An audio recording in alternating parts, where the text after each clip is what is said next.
வணக்கம். இன்றைக்கி நம்ம பார்க்க போகிற சமையல் என்னென்னு பார்த்தீங்கன்னா, ஒரு அருமையான பச்சை மொச்சை, அதாவது ஃப்ரெஷ்ஷாக கிடைக்கிற பச்சை மொச்சை வச்சு கத்திரிக்காய் உருளைக்கிழங்குலாம் போட்டு ஒரு அருமையான காரக்குழம்பு இல்லை புளிக்குழம்பு எப்படி செய்யலாங்கிறத பார்க்கலாம். இட்லிக்கெலாம் அந்த குழம்பு வச்சு சாப்பிட்டிங்கன்னா அட்டகாசமாக இருக்கும். சாதத்துலேயே ஊற்றி பசங்க சாப்பிட்றது சூப்பராக இருக்கும். ஸோ வாங்க அந்த அருமையான பச்சை மொச்சை குழம்பு எப்படி செய்யலாங்கிறத பார்க்கலாம். ஒரு பேன் எடுத்துக்கலாம். தேவையான அளவுக்கு நல்லெண்ணெய் சேர்த்துக்கலாம். எண்ணெய் நல்லா சூடாயிருச்சு. கருவு வடகம் சேர்த்துக்கலாம், அதாவது தாளிப்பு வடகம். இது இல்லைன்னா நீங்கள் நார்மலாக கடுகு, வெந்தயம், சோம்பு சேர்த்துக்கோங்க. 2 வரமிளகாய் சேர்த்துக்கலாம். இது கூடவே கருவேப்பிலை சேர்த்துக்கலாம். இப்போ இதில் சின்ன வெங்காயம் நல்லா ஒரு கப் அளவுக்கு உரித்து வச்சுருக்கிறேன். அப்படியே முழுசாகவே சேர்த்துக்கலாம். இது கூடவே ஒரு 10 பல் பூண்டு கட் பண்ணதை சேர்த்துக்கலாம். வெங்காயம் வதங்குறதுக்கு உப்பு சேர்த்துக்கலாம். இப்போ வெங்காயம் பூண்டு நல்லா வதங்கிருச்சு. ஒரு கப் அளவுக்கு பச்சை மொச்சை சேர்த்துக்கலாம். இது கூடவே 3 கத்திரிக்காயும் 1 உருளைக்கிழங்கும் கட் பண்ணி வச்சுருக்கேன், அதை சேர்த்துக்கலாம்.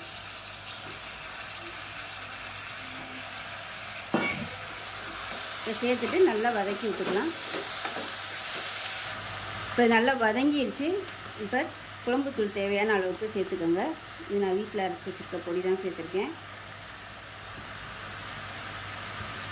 இப்போ இதையும் சேர்த்து நல்லா வதக்கி விட்டுக்கலாம். இப்போ பாருங்கள், பொடி சேர்த்து நல்லா வதக்கியாச்சு. இப்போ மீடியம் சைஸாக 2 தக்காளி மிக்சியில் அடித்து வச்சுருக்கேன், அதை சேர்த்துக்கலாம். இப்போ இந்த தக்காளி நல்லா எண்ணெய் பிரிஞ்சு வரட்டும். நல்லா வதக்கி விட்டுக்கலாம். இப்போ பாருங்கள், நல்லா எண்ணெய் பிரிய ஆரம்பிச்சிருச்சு. இந்த ஸ்டேஜில் புளி தண்ணி சேர்த்துக்கலாம். ஃபஸ்ட்டு குழம்புக்கு தேவையான தண்ணியை சேர்த்துக்கோங்க. சேர்த்துட்டு அதுக்கப்புறமா புளி தண்ணி சேர்த்துக்கலாம். இது நான் சூடான தண்ணி தான் சேர்த்துருக்கேன். புளிப்பு டேஸ்ட்டை பார்த்துட்டு புளி தண்ணி சேர்த்துக்கோங்க.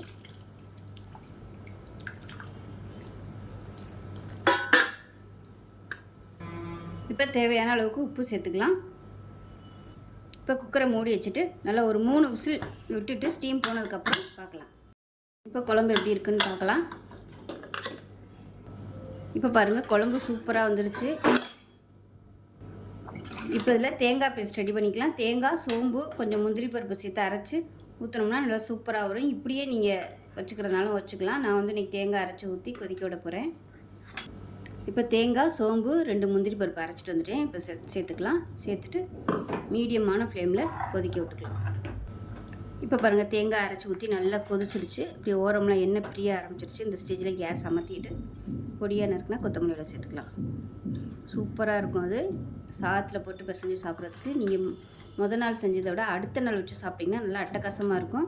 ஸோ இதே மாதிரியே செஞ்சு பாருங்கள். செஞ்சு பார்த்துட்டு எப்படி வந்துச்சுங்கிறத சொல்லுங்கள். வீடியோ பிடிச்சிச்சின்னா லைக் பண்ணுங்கள், கமெண்ட் பண்ணுங்கள், சேனலை சப்ஸ்கிரைப் பண்ணுங்கள், பக்கத்தில் பெல் பட்டனையும் ப்ரெஸ் பண்ணுங்கள். நன்றி.